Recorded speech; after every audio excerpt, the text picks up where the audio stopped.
Finally indexation का dust settle हो गया है।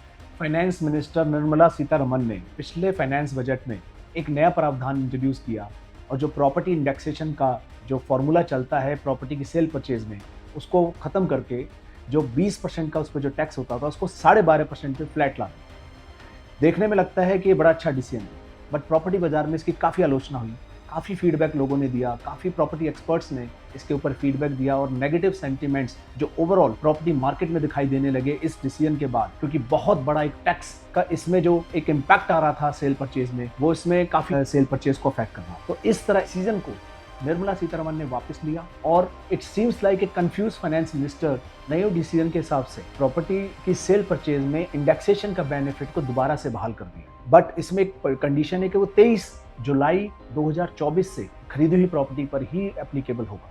आज आपके पास दोनों ऑप्शन है कि आप 12.5% के हिसाब से फॉर्मूले से आप टैक्स देना चाहते हैं प्रॉपर्टी सेल परचेज में, या 20% के हिसाब से टैक्स देना चाहते हैं इंडेक्सेशन का बेनिफिट ले। आइए हम इसको एक एग्जांपल से समझते हैं। लेट्स सपोज अगर आपने 2010 में एक प्रॉपर्टी 50 लाख रुपए में खरीदी और आज 2024 में अगर आप उसे ट्रेड करते हैं और अगर इंडेक्सेशन के हिसाब से उसकी वैल्यू अगर 1 करोड़ के आसपास है और आप उसको अगर 1.5 करोड़ रुपए में रीसेल कर रहे हैं, आपको 50 लाख रुपए के ऊपर 20% टैक्स देना होगा। बट यही अगर आपने जो नया प्रावधान वो लेके आए थे 12.5% के हिसाब से आप चलते, तो आप 1 करोड़ के जो प्रॉफिट है उसके ऊपर 12.5% देते, यानी कि 12.5 लाख।